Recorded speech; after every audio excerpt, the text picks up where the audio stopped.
My why was my kids, right? My wife was my no choice. I didn't have a choice. That's me. Right? Yeah. A true expert at their art isn't afraid of sharing exactly what you do, because you don't fear that. The collaboration is very empowering. Yeah, and nothing feels better than when I go out and I go to a company and I teach a company for a day or two, and then for the next 2-3 months I'm getting messages back on my DM about, hey man, I took what you said about this, took it out in the field. It worked perfectly. I signed up for this week. I say it to the boys when they're walking out the door. I've said it their entire lives. Okay, go be a good human. Because it's such a basic principle, but I think it needs to be said. It needs to be heard. I wish more people in this industry would take that advice and just go do it. Imagine where our roofing industry would be if we had 10% of our roofing industry being a good human. They created this Frankenstein of a roofer, let's say, but that's where all of his knowledge came from. So he is the result of people being willing to share their little pieces that they were experts on, and they created him. So he needs to go, and his purpose now is to go and share that with other people.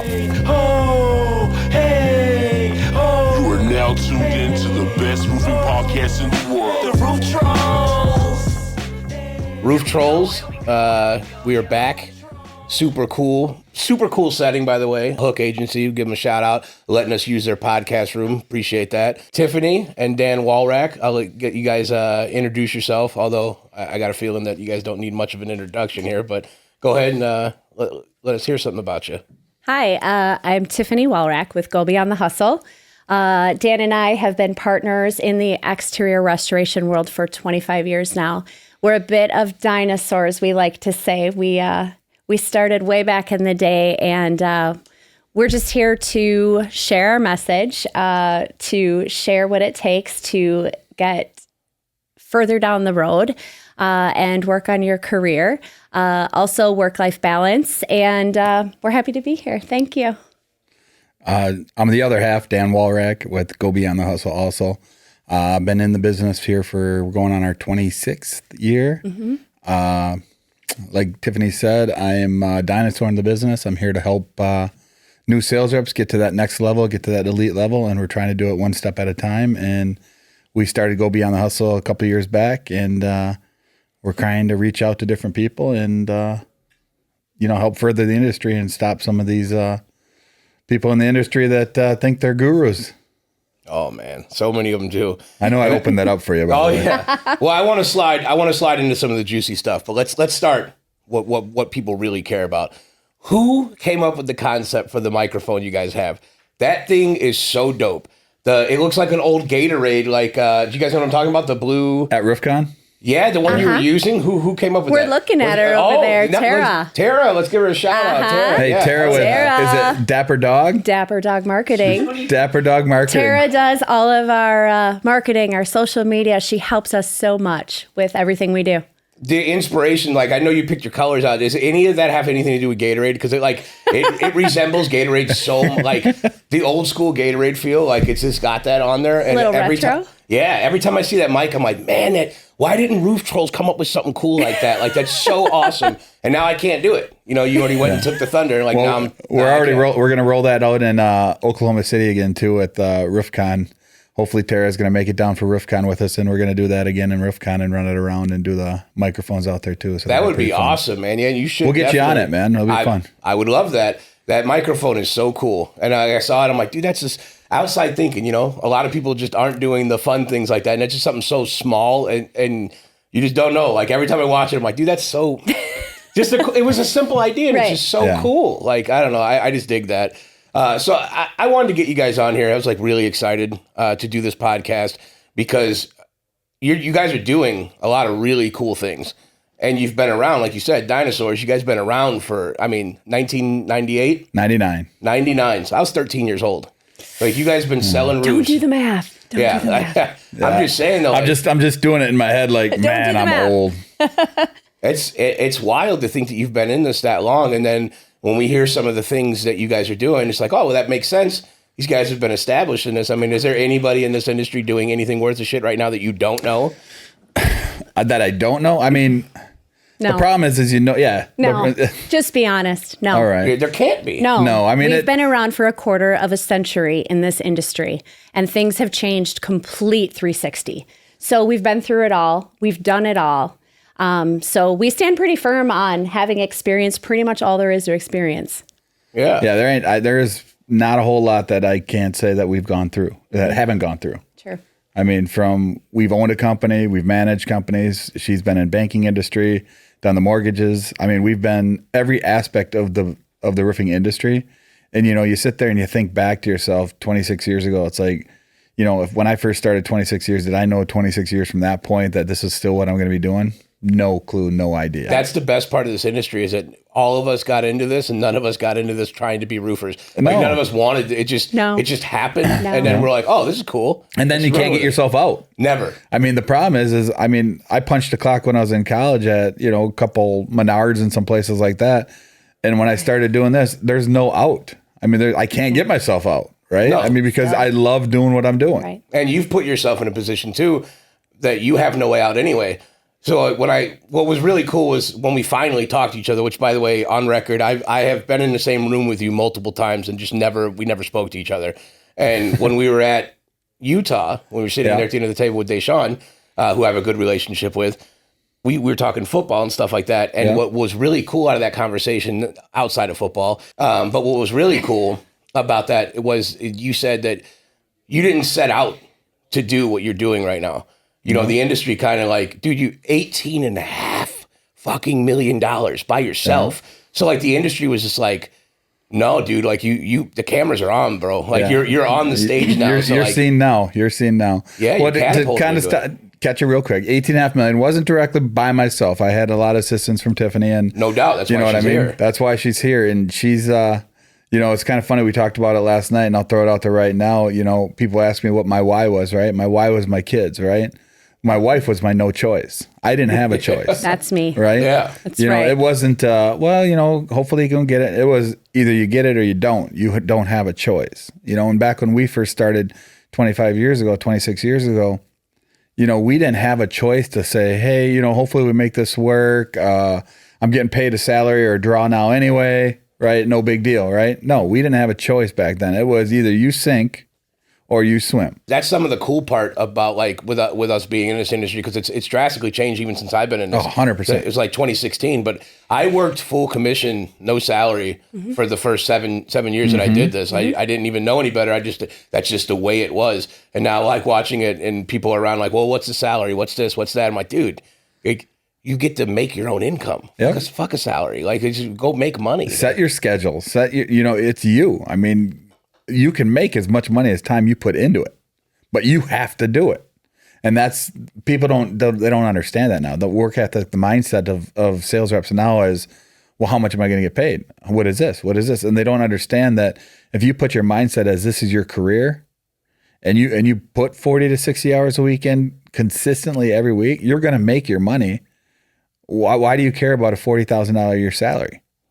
$50,000 a year salary? You should be above and beyond that. You should say, I don't want to make less than $250,000. Yeah, and I don't understand why people don't have that mindset, because we get kids that I do all the interviews at Romans.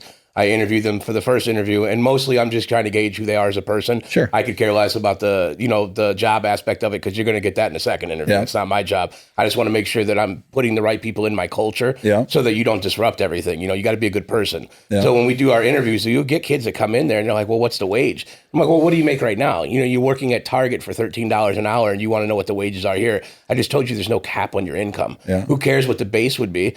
You're making $13 an hour. You're okay going to work every single day to work underneath somebody who told you to your face that your value is $13 an hour. Mm-hmm. That's what you're worth to them. And you're asking me like I think you're asking the wrong question. Exactly. Right. Like what do you think that you're worth? Are you worth $300,000? Well, come make it. Yeah. Like that's, but it's you got to amazing opportunity. Yeah. You got to bring a work ethic with it though. And a lot of people, they don't have that. Right. It's hard. It's hard. I mean, I know when we first started off, with Jim Johnson as my mentor, I was adamantly against it. I was like, I don't want to go knock doors. I don't want to do that. I'm not selling vacuums to people. That's not what I want to do. And then he explained to me that you're not selling a want, you're selling a need in the insurance industry. So I'm like, until I really embraced that, I didn't get it. right? I didn't understand, but I knew that I'm the competitive nature. You know, I grew up that I didn't want to lose, right? And so I understood that. And I took that as a challenge where he flat out said, you have an opportunity to make 30 grand a year, or you have an opportunity to make 200 grand a year. You pick. And I'm watching other people in that position, other sales reps. And this is what I think our world, I don't know what the deal with our world is, but watching those guys in the top 1, 2, 3, 4 spot, knowing they're making $200,000 a year and knowing that I'm just as good at them, if not better, to me, that was a challenge. And I'm like, they're doing something different than all the rest of the guys. What are they doing different? And I was a sponge, man. I wanted to eat that up. I wanted to listen. I mean, just in the world we're talking now, I mean, if I was a new sales rep right now and I go into a company, I'm going in and I'm finding that 1, 2, and 3 guy and saying, hey, man, can I be your ladder bitch for 2 weeks? I just want to hear you. I want to know what you're saying. I want to know what you're doing. I want to know your habits. I want to know your goal. I want to know what you're doing, because you know what I'm going to do? I'm going to take stuff from you, and you. I'm going to put it in my stuff, and I'm going to make my stuff better than you 3. And I'm going to take that as a challenge. And that's what we need our sales reps nowadays to embrace that. Yeah, I was just going to say embrace it, because they should be wanting to give you that knowledge, because if you're the best, you're going to want to compete against the best. You can't be the best if you're sitting at the top of the leaderboard every year and not teaching anybody underneath you anything, because you're not the best. You're holding, you're containing job security is what you're doing. Exactly. You should be developing people underneath you so they can drive you to be better. So like once they're up to speed with you, well, then you got to get better now. And then so do they. And then you got a healthy competition thriving. And then before you know it, both of you guys are making ridiculous amounts of money, or all 3 of you, all 4 of you, the whole sales team. Like, and that's where you guys, I mean, that's where you want it to be at. Well, and that's kind of the mindset why Tiffany, helped think of Go Beyond the Hustle. She thought of that because, I've been sitting at the top for 25 years. And I've been at that. Now it's time. We got to go beyond that part of it. We got to go to the part where making great money. That's great. Money's going to follow. I'm invested in. I'm career mindset. This is where I'm at. Right now, let's go beyond the hustle. Let's teach other people, newer people, how to get to that point. Well, and a true expert at their art isn't afraid of sharing exactly what you do, because you don't fear that. The collaboration is very empowering, and you get to a point where you've experienced everything or nearly everything.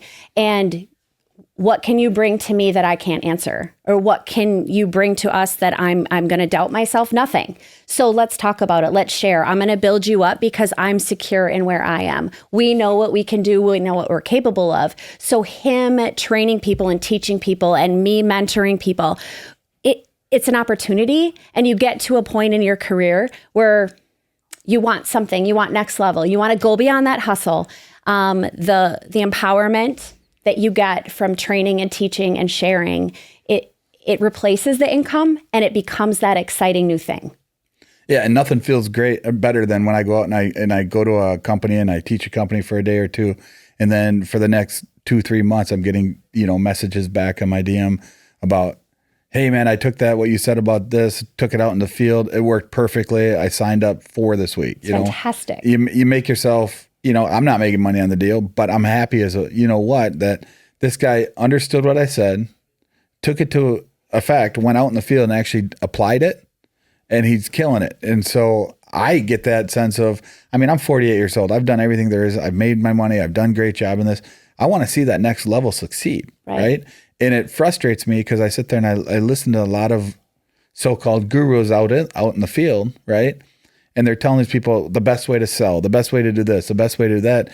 And man, they haven't touched a door, been on a roof in 15 years, but yet they know everything there is to know about sales. And I try to explain, the newer sales reps, like, listen, knocking on doors has changed.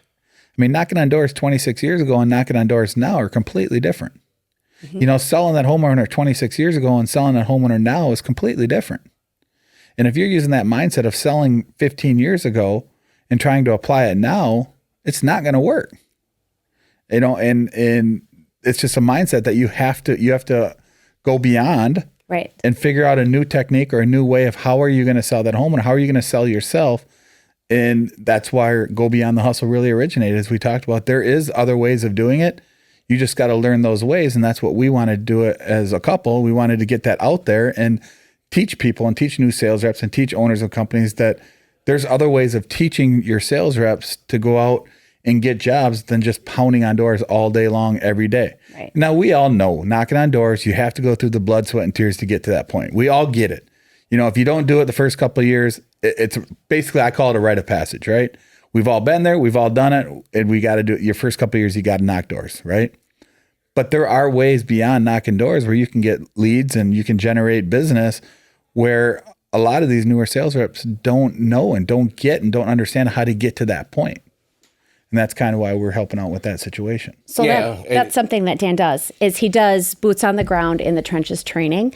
And that's what he really prides himself on, being able to say, I'm still out in the trenches. He's still selling roofs. He's still building. He is a roofer.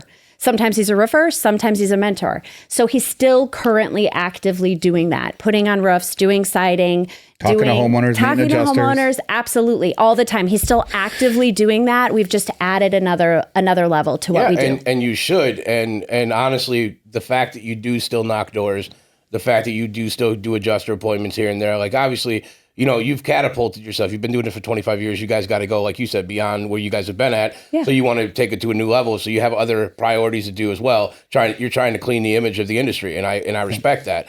What I also respect is the fact that you guys actually still do it. So like you are someone that I follow along with.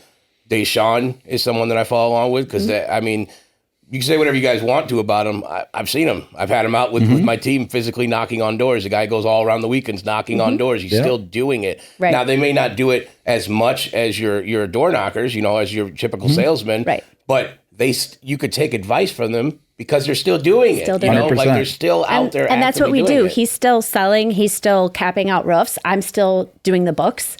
I'm still handling all the office, all the behind the scenes and paying the taxes and doing all of that. And then we've just added this other layer where now we're starting to share our knowledge. We're starting to mentor. We're starting to train and teach. So half of the day is spent on one thing, which we've been doing for 25, going on 26 years now. And then the other half is brand new to us and very exciting.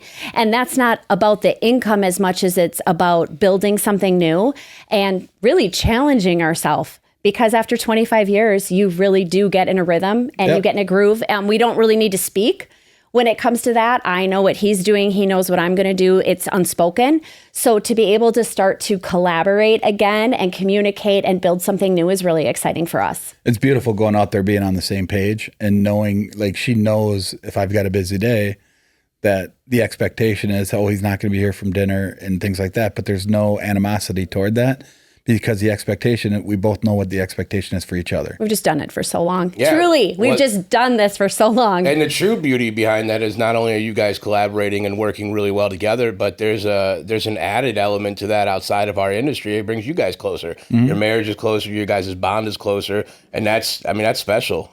Sometimes in this industry, we lose sight of that. Like I always tell people too that I work with, like, what we do here is so exciting and I love it, but it's the second favorite part of my life. I'm a father. I have a almost 9-year-old little girl at home. Like, that's my jam, like that's my thing. So like you guys, it's really cool because my fiance works for the public adjusting company that we work with, and I have Romans. So she's in the industry. We don't work side by side yet. We will though. You will. Yeah. Oh yeah. 100%. It's coming. 100%. Yeah. But, it's cool that we can share that together because this is like this industry is really special to me because it changed my life. I couldn't hold a job down before this, and it made me step my game up. I was a cocky, arrogant prick my first 2 years in this. I really was. I thought I was the shit, and then I found out I wasn't shit. So along the way, you start to be like, all right, man, maybe I should clean this up or do this.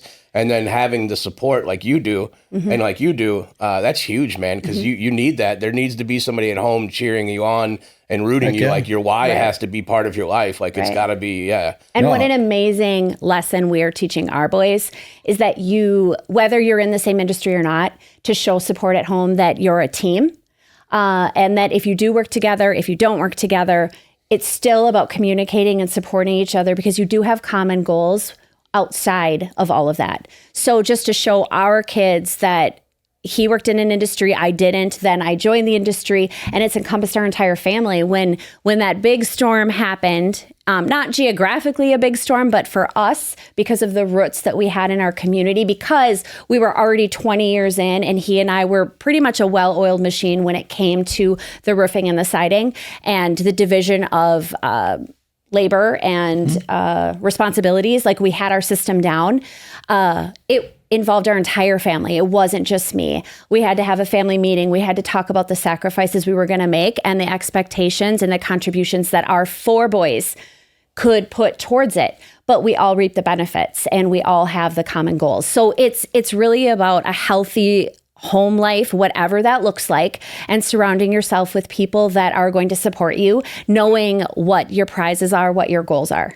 So the year you did that, if I'm understanding it correctly from what you just said, so you worked an area that you were well known in. You've been working that area for a little while. Our own community. Oh, beautiful! It's our hometown. It's where we've lived. Well, we've lived for 15 years. So we had 4 kids in the school district. We have volunteered. We have donated. He is a volunteer coach within the community. He is a coach for the school district. We had our roots down because we were trying to just be good humans. It didn't have any ulterior motive. It's just part of being a good person and putting your roots down in your community. And then it happened that a storm came through that on the storm reports is not this giant storm that everyone in the nation heard about. But in our area, it's where it hit. And that's where our people are. That's where our friends are. I think a major point of what you're saying is, and that people need to realize and understand, is we didn't let ourselves be known in the community for a monetary reason. You know what I'm saying? Mm-hmm. We let ourselves be known in the community because we wanted to be good humans. Yeah. We wanted to do the things right in our community to where people knew me and knew my brand and knew what I did. Dan is a roofer. They knew that. But that's it. They knew Tiffany is married to a roofer. For 10 years, for 15 years, Dan does roofing. But he's the coach. And we're at the board meetings and we're at the whatever we're at. And we're in the community and we're volunteering because we're trying to be good humans and teach our children to be good humans. So that was it. There wasn't an ulterior motive, work in the concession stand or teaching the kids that we're going to donate or we're going to raise money for the canine officer or we're going to work security at our local festival. We did that because we're trying to raise good children. And it just happened that all of the stars aligned and putting down roots and making good choices and being a good person, it turns into something because all of those people in our community, they stepped up and they called him. And they said, I'll wait 3 months. It's fine. Because they knew that for all of those years, we volunteer. We're just present in our community. That's all. We're nothing special. But we're in our community. And they're like, it's fine. That's what he does. He's coached my kid for 9 years. He can do my roof. I'll wait. Yeah, that's amazing.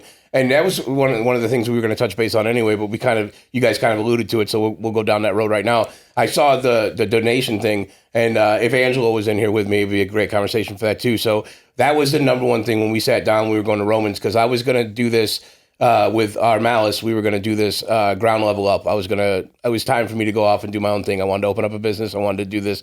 I had a belief in culture over profits will equal out more profits. It was my thought process in it. So I started developing that. But along the way, we linked up with my buddy Angelo and Jeff, who had the shell of a company at Romans. And we got in, and they just, we had everything they were missing. They had everything we were missing. And we joined up together. But our philosophy on that was, it was like building a culture and giving back. But I told them when we did the deal, when we sat down with the lawyers and everything was squared away and stuff, and I said, hey, man, I'm only doing this if we genuinely are going to give a shit about the people around us. If we're not, we need to be honest with each other about that, because we're all in or we're not. Yeah. So then, we did the roof giveaways for the veterans and stuff. We did the backpack giveaways for the school. We did some angel tree family stuff. We've done a lot of things, but the most important thing is that we don't use those as write-offs. You don't do that. You don't do things that can manipulate the good that you did. If we're going to give away something, we're going to give it away. Yep. It's not going to be something else. It's nothing attached to it. Nope. And I saw you guys with the gifts and stuff like that, and I was like, man, that hit home for me, because I'm like, dude, people don't know. You say, of course, but there's so many scumbags out there that don't give back. Well, you know how many times I've told her that? I'm like, listen, I said, what we're doing, I mean, I understand you think it's second nature. You think this is what a person should do. But there's so many people out there that are thinking about themselves and thinking about their pocketbook and thinking how much money they're going to make off this and setting things up like that just to try to reap the benefits. You know what I mean? That's not what we ever did. And our thing was, every year we go, we help out and pass out Christmas presents or toys to underprivileged people. Why do we do that? Because we truly enjoy doing that, and it's a good thing to do. It's not to try to make money off the deal. When you put that in like video or like a picture, you know, because you get all those people that think like that, but it's like, but you have to do that because it's not because I'm gloating. It's because I'm trying to inspire the rest of you who aren't doing it to get off your ass and do it. You can do it in your own community, that there's little ways and with no ulterior motives. And it will come back. Karma will come back. It comes back. I believe in it 100%. Well, that's kind of where go beyond the hustle. That's the type of things. I mean, you can go out there and hustle and knock doors all day long, but you need to go beyond that and be a good person. And that's part of it. That's part of it. I have been saying to Dan since the beginning of time, can you please just be a good human? Like it's one of our sayings. It's one of our slogans, be a good human. It's as simple as that. And I've been saying that to him for about 25 years. I want you, just go be a good human. Please go be a good human. Well, that's literally all you can do. And for some reason, things seem to work out for good humans. It does, but you just need to hear it. Like I say it to the boys when they're walking out the door. I've said it their entire lives. Okay, go be a good human. Because it's such a basic principle, but I think it needs to be said. It needs to be heard. Just go be a good human. I wish more people in this industry would take that advice and just go do it. Go be, you know what I mean? At your core, go be a good human. Imagine where our roofing industry would be if we had 10% of our roofing industry being a good human. Getting me fired up right now because that's the basis of what I preach every day. We have to do better in our industry because it's getting tainted. We're being looked at as used car salesmen, and we're providing a service that people need and that genuinely help them. And because people are going around and creating damage, going around and fucking over homeowners, taking checks and stuff, we that hurts us. Yeah. You know, I tell the local guys that we have, like I invite all of them to the podcast. None of them come because we're competitors. There are no competitors. We are all in this together against the same people that we know we go against on a day in and day out basis. That's the real problem, not us. But the problem is that there's so many people that own a roofing company next to the other roofing company that want to step on your throat instead of helping us to clean the image. Going to a homeowner and downplaying what I do or shitting on me doesn't make us look better. It makes both of us look terrible. Yeah, you painted the image of me being a bad person, but you also painted the image that you will go around and talk behind people's back and that you're a shady person doing anything you can to get a deal too. So none of us is going, neither one of us is going to get a deal out of that. And it hurt the image because then people are reminded, oh yeah, see, I told you salespeople are sleazeballs. You know, they don't care. You know, when I first started doing this 26 years ago, there used to be a thing in the roofing industry called roofing etiquette. And it's so funny because in 26 years of watching this industry go, you see the etiquette just getting farther and farther and farther away because, like you said, now you got roofing companies that literally aren't even going out to sell their own brand or sell themselves. They're out there to shit on their neighbor. Yep. You know, and it's like homeowners don't want to hear that. You know, when you're a homeowner and you have 6 different people coming up to your door, knocking on your door, and they're trying to pitch your brand and they're trying to tell you why this guy sucks and this guy's horrible. What a homeowner wants to hear is how are you going to pursue their best interest? You know, sell yourself to that homeowner. Explain. And people ask me all the time. They're like, man, how do you close at such a high rate? How do you get approvals? How do you do all that stuff? I'm like, the reason I get those is because I've sold myself to the point where that homeowner and I have built that trust amongst us that they're not going anywhere else. You know, vice versa with the adjuster. I've built that trust with that insurance adjuster where that adjuster knows that if he's got me on a claim, he's going to buy that roof.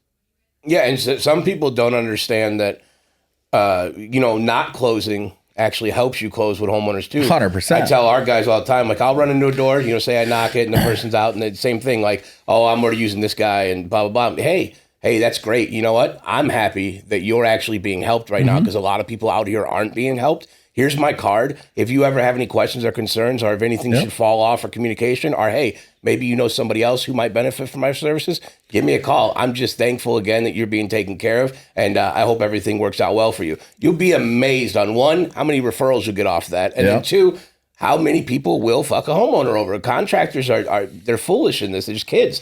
They're hiring 18 and 19-year-old kids that have no follow-up. And you're building that respect level with that homeowner. I can't tell how many times I walked up to a house and they were signed up with another contractor and I didn't try to juice my way in. No. I handed my card and I said, hey, listen, same situation you said. I'm happy you're being taken care of. Is there anything that contractor doesn't do?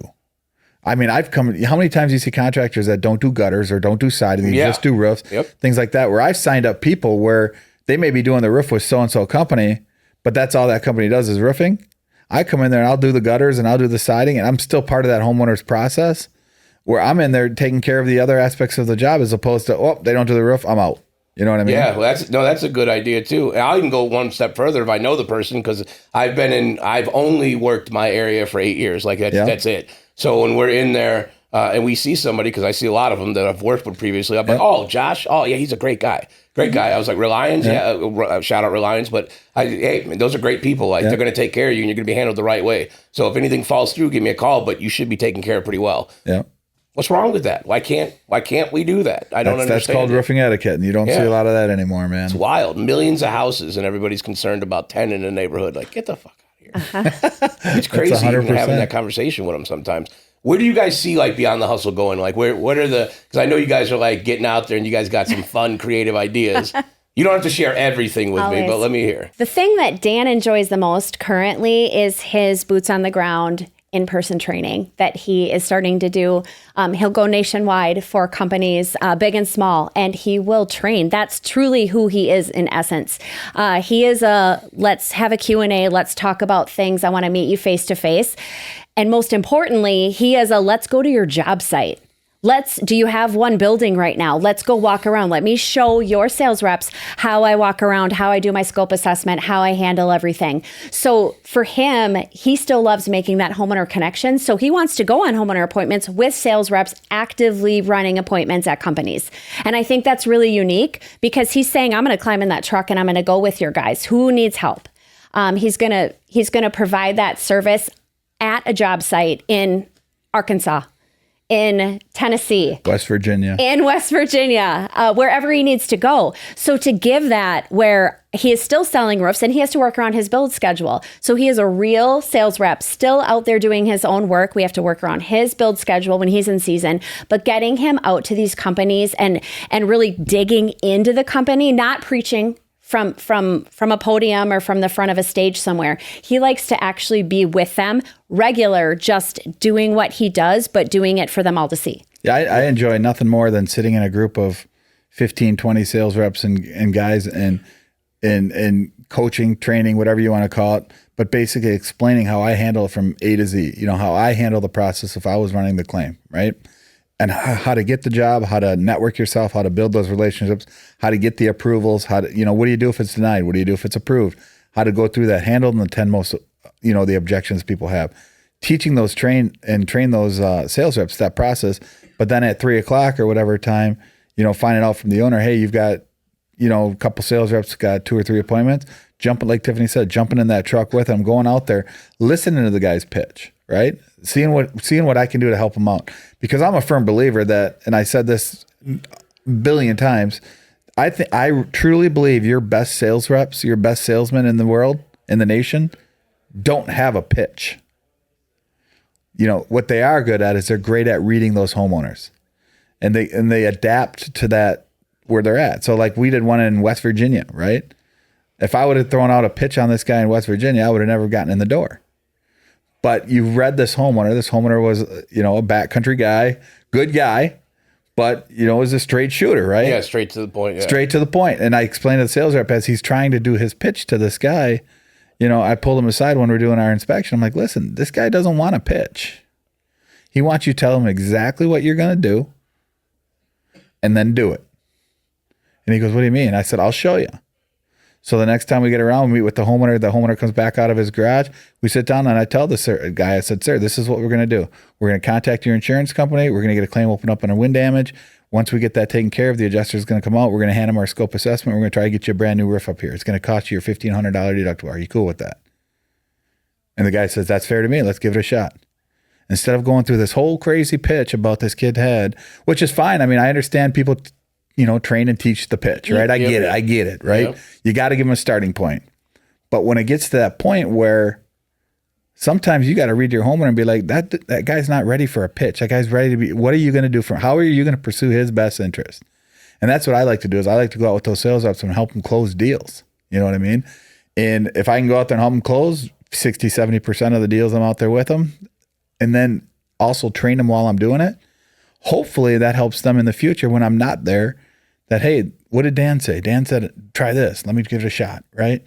and help them to that route. That's what I truly enjoy doing, and it's a blast. And he has fun. He'll call me and he'll say, I've got this sales rep and this sales rep and this sales rep. And when they report back to him in the days and weeks and months, he'll say, we'll have this discussion. We'll be like, he's just doing so great. And now he knows the backstory. He knows that sales rep is expecting a baby. Like the wife is expecting a baby and da-da-da. And he's like, I just made a huge difference in that kiddo, person's life. I feel like I'm a mentor to, so far I've probably coached 300, 400, 500 reps. I feel like I'm like a little mentor to all 5 of those. They're contacting me back and let me know report back. This went, and it's awesome because I want to hear the successes, right? But I also told them, I said, with your successes, there's going to be failures. So shoot me questions about your failures. Tell me what you think you did wrong, and then I'll see what I can do to help you out. Kind of like, I guess it's a free coaching on the message side of it. You know what I mean? But I just enjoy it. I have a notebook that I keep track of, and I mentioned this a couple times on the podcast, but what I do is I write down names of people who have never made 6 figures before prior to working for me or working with me. And then I document it as they come across there. And that list means, it means everything to me. That's better than anything else, because if I could bring somebody into that and like share with them, like the fruits of all the labor you put in for this, like it's amazing to watch people's lives change. I had a buddy who was a similar situation I was in, couldn't hold a job down, just bought his house 2 years ago, bought a house finally. But how empowering is it to know that you changed his life, man? Yeah. That's what you're going to go home and you're going to, the next 20 years of your life, 30 years of your life, you're going to think that in your brain. It's like, and it's not because you want the fruits of the labor. It's because you've changed their life. Made a difference. You made a difference in somebody else's life, which is really cool. Yeah, there's a line in J. Cole's song that says, what good is first class if my boys can't sit with me? But that's a real thing. As I tell everybody, like, what do I want to, you want me to get rich alone or make some money alone and then what? And then go be alone? Like, that's not fun. Right. How about we all own a business, or we all open up shop and we work together and build like a whole big brand, a brand ourselves. Right. And then we all reap the benefits of that. And then we take our lives that have been changed and help change other people's lives, and then continue to go that way. Like that's how the image of the industry gets better. And that's how you get better, evolving as a person. Cause like you guys are clearly, you guys are scaling up on that level now. And I'm just now starting to get into like, hey man, Elijah, maybe you need to stop being a piece of shit and start helping people. So like that, it took me a while to get there, and to watch you guys do it, like I know at least I'm on the right trajectory. Absolutely. Because when we were starting to make money, I've been making money since 2016, like good money, and I'm like, man, once I stopped giving a shit about my income, I started making more than I had ever made my entire life. Because it's coming. It'll flow behind. It'll follow. It does. And there's no scenario as an owner or a manager or anything, like helping someone make more money will never ever hurt your business or never ever hurt you. No. Like it's never going to. You can only improve everything. So why are you limiting anything for anybody? You should give it to them. Right. You shouldn't suppress. You shouldn't not share knowledge or not mentor or not just lend a helping hand when you can. Why keep someone else down? Yeah. And then you're obviously like you're happy where you're at. You work with some badass people. There's you just people. do. Me, for sure. No, Thank for you. 100%. But being in your position, you gotta. Look at you. You're a big personality. You just are. So like you're the shit. You're a big dog. So like being humble enough to stay in an environment where you're not necessarily the man, but you are. Because I know how they treat you really well. But like that takes a lot of humility, man. It really does. Like, and it also is a sign that you're being treated really well and being taken care of. So what's it like being in your position and knowing that you could easily go open up shop and be successful? Well, it's funny because people ask that all the time, why I don't own my own company, right? I'm a licensed contractor. I'm a licensed insurance adjuster. I've been licensed for 20 plus years. They're asking, why don't you open your own company? It's because I'm very content where I am right now. And I don't want to build that responsibility on top and that stress on top of my life right now. And we've done it. We've been there. We've done that. We've made great money. A multi-million-dollar roofing company for a decade. So we've done it. We've seen it. Yep. And I'm still a firm believer, and everyone laughs at me when I say that. I think the best job in roofing is salesman, because you get to you basically write your own book, man. Yeah. And I love doing it. Some of us. And the position I'm in right now, there's no other position in the company that you can pursue that homeowner's best interest to the 100% that you can do as a salesman. And like you said, to be humble. I mean, we sit in on sales meetings and stuff like that, and I sit in the back, and he goes to the sales. I go to every sales meeting. You know, I'm multi-million-dollar rep, and I go to every sales meeting that the company has, and I do the same. I follow the company standards and things like that, and the culture and things like that, because there's nothing that makes me. I'm not a better man than anybody else or a better woman than anybody else in that company. Right? We're on the same, I'm a sales rep, they're a sales rep, we're on the same field. The only difference is I've been doing this for 25 years and I know what works to get to that next level. And I'm willing to share that with anybody that asks me, anybody that asks questions. I'm always willing to share that, because you know what? Like Tiffany said earlier, I mean, who am I to sit there and hold that information back? That's not going to make me a better person. You know, I'm willing to give that out and divulge that information to anybody. Something that I share with Dan as when he's going to a conference or he's going to speak or he's going to run a workshop. Besides, don't fuck it up. That is the last words out of my mouth. It is true. Advice I give all my sales. That's my advice on my text every time I'm getting ready. It wasn't me. The last words I say to him before he goes on stage or he goes to whatever are those words. It is true, but that is my heartfelt support for him. But what I like to remind him before he heads on stage and just to put him in the right mindset is I remind him that he is a combination of so many dinosaurs from back in the day. I won't say specific names, but there were insurance adjusters, several of them, that took Dan under their wings way back when. And they taught him what to ask for and how to ask and what to be looking at. And they taught him little tricks in their microtel apartments and their extended stay apartments. And he is a product of all of those humans. So those old school sales reps that he used to tease were old back in the day.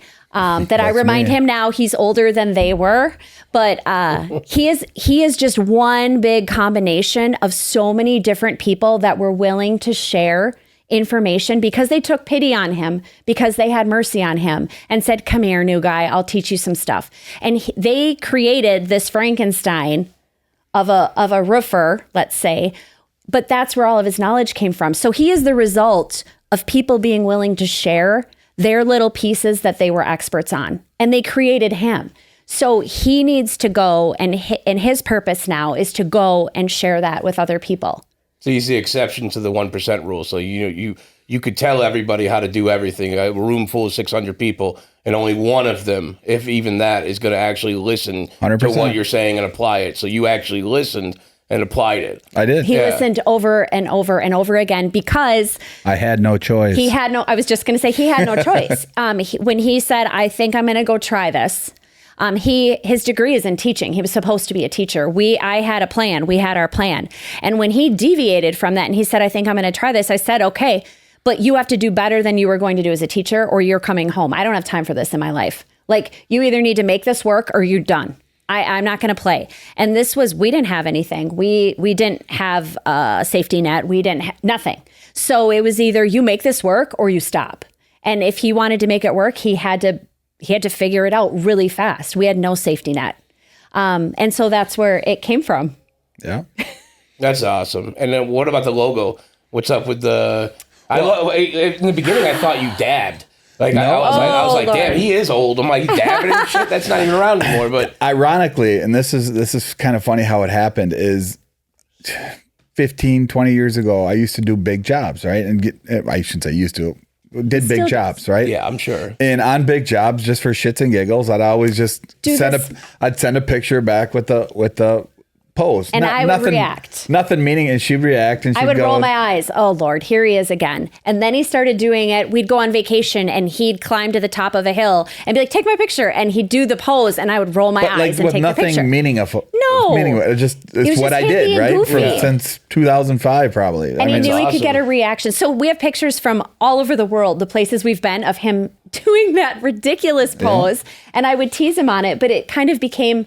It's like a signature. Kind of like my stick, you know? Yeah. It's his thing, and it turned into a thing. And still to this day, when he does his pose on a top of a pile of shingles or on the top of a peak of a roof or whatever, and I'll roll my eyes. Well, and it's funny There as it I tell her all the time when we were branding Go Beyond the Hustle and things like that. I said, honey, we can do whatever you want to do with Go Beyond the Hustle, but my pose has got to be in there. And It's she's the like, pose. what? I'm like, I said, I've been doing that since I've been doing roofing. So he's known. said, He's always been known for it, and it was always this silly thing that Dan would do. There's that weird, there he is doing his pose. Like that was always the reaction. In the back of a group picture, in the back of a company vacation, there's Dan doing his pose. But it became his brand. It became part of who he was, whether I liked it or not. And so when we started talking about Go Beyond the Hustle, because the spotlight got thrust upon him. well, like you said, I mean, doing that 18.5 million, I didn't have a choice. We didn't seek this out. Yeah. It just happened at a convention. D2D, it all happened at D2D when Tim was there and Mike was there and Deshaun. I heard somebody had asked, somebody brought up the 18 million. They're like, well, who? Well, and they had it was like, just give me. Well, I'll tell you exactly how it all started off. It all started off with they had a panel up front that Ian from Omega, Ian Smith and Deshaun and some other novices were up there, and these other guys, they sold $1 million a year. You know, it's like whatever, right? They were an expert panel that they. But there was 100 and some people in the audience, and they were asking questions. And the only one up on the thing that could answer questions was Ian was an owner, so he wasn't selling at the time, and was Deshaun. And Deshaun's trying to answer these questions to all these sales reps that are asking actual sales questions instead of knocking door questions. And they weren't getting their answers. The one guy's like, I don't know, and everything like that. And so I would raise my hand and I would answer the questions from the audience, right? And then at the end of the job or end of the sales or the breakout, whatever it was. Thank you. Deshaun's like, if anybody else has any other questions, they're welcome to ask us after the breakout. We'll be right over here. Just, whatever. And not thinking anything of it. I'm sitting right next to Mike Goldstein. We're just shooting the shit. And then after the breakout, all of a sudden I had a line of 15, 20 people that were in line to ask me questions. And that's when Mike turned over to me and he goes, man, you know way more than all of these other guys. You need to start helping these people out. I'm like, what do you mean? And he's like, Dan, this is what you need to do. He goes, these people have questions and they can't get them answered. And he used the word GOAT, right? Mm-hmm. You know what you're doing, right? The greatest. And I'm like, And next thing I know, Tim Hook said, hey, we need to go up into a hotel room. We did a podcast, and from that point on, it just started snowballed. And I was getting calls from all the conferences saying, hey, can you speak here? Can you talk here? And now that with Tiffany, we're just starting to do work-life, personal life balance. And now, you got all these conferences wanting both of us up on stage because that's something that hasn't been touched either. Nobody brings that significant other back into the business. And how are you going to get to that elite level? How are you going to do, sales reps can do $1 million, $2 million, $3 million, $4 million. They can do that. They got great work ethic, but to do that $5 to $10 million range, you got to have everybody on board in your village in your house.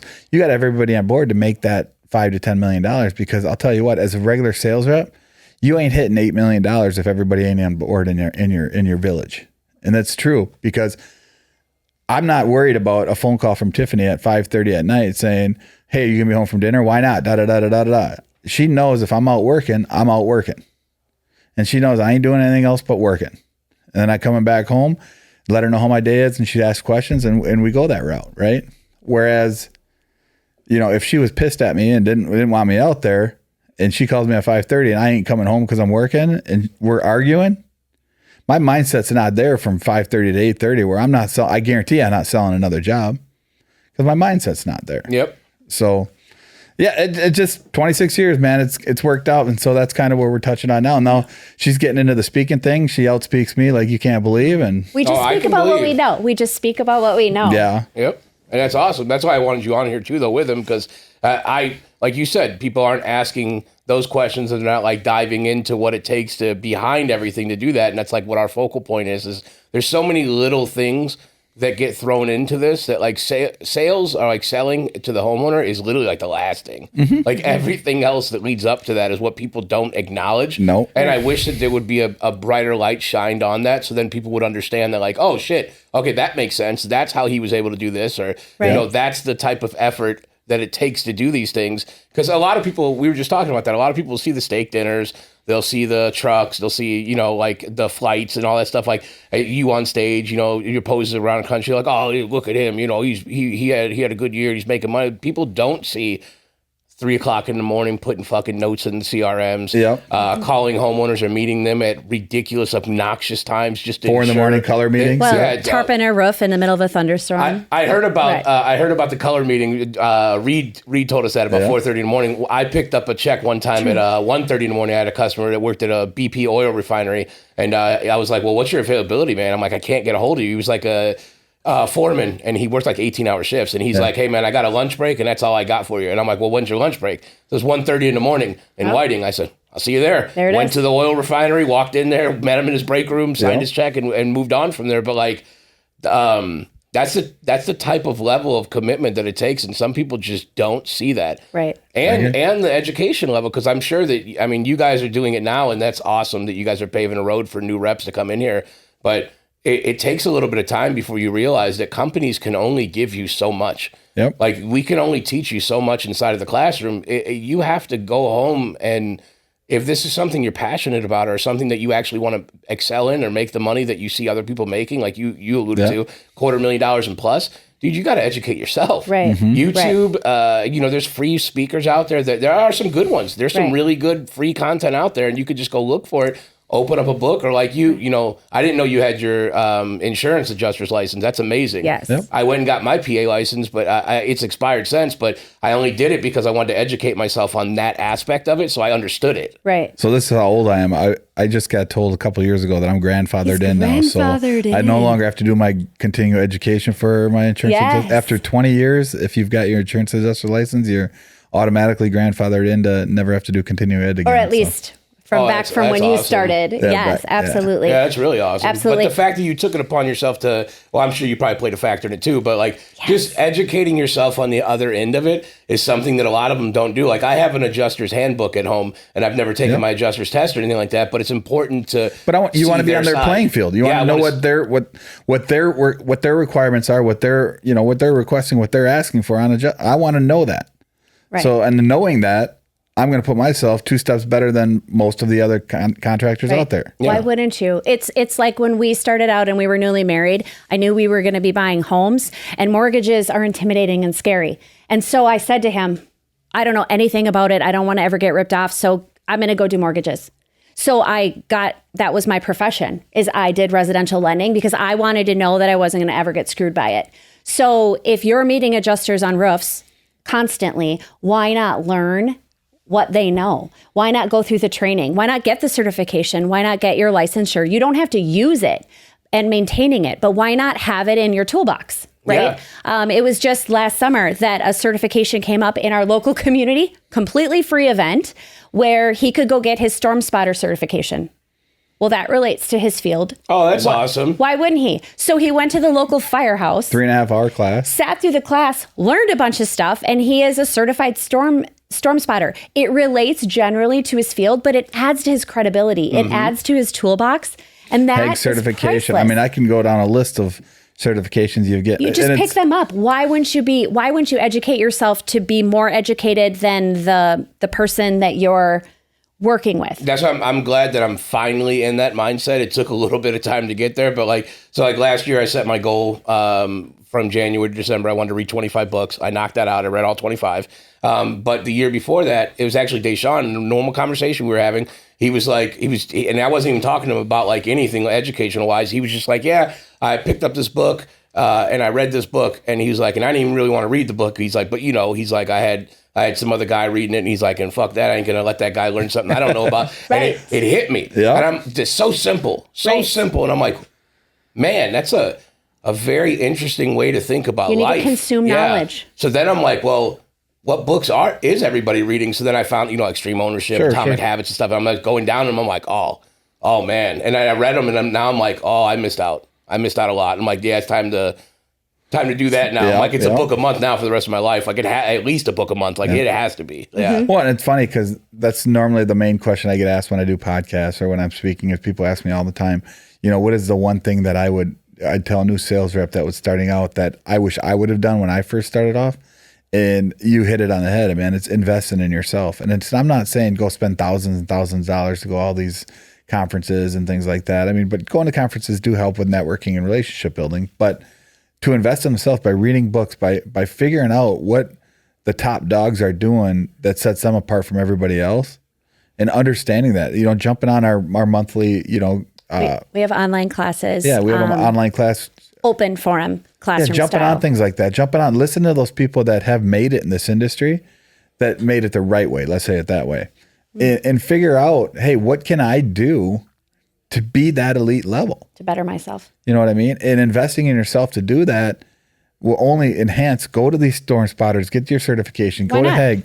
Different things that it was free. I mean, it cost me 3 hours of my time. No, that's badass. I would have done it too. That's really cool. Absolutely. It's just different things like that if you start investing in yourself now, 25 years from now, where will you be? Mm-hmm. Yep. So I don't know, man. It's just passion. I love this industry, and I don't know.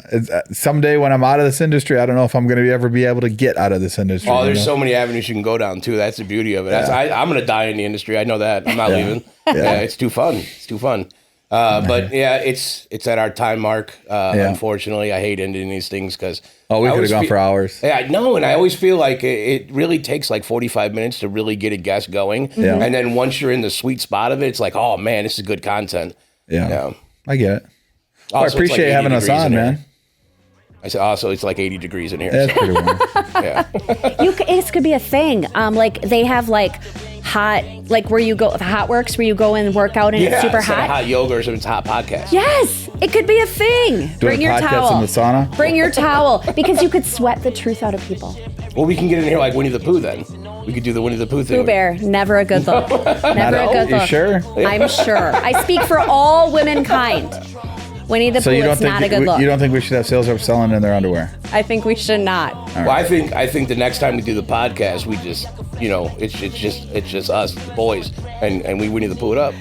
Yes, I would like to not be I don't want to be near that. We might get some views on YouTube on that. Oh, bro. I have some, we'll talk about it off camera, but I have some ideas for that, yeah. All right, well, I appreciate it, man. No, dude, it was a pleasure's all mine, dude. Honestly, you guys are doing amazing things, and that's awesome to see. Cool. Yeah. And, for everybody watching, follow them, Dan Walrack, Go Beyond the Hustle, Tiffany Walrack. She's got some great podcasts with people in the industry that she's done, doing big things, doing amazing things. That's what it's all about. And for everybody listening, I'll see you guys on the next one.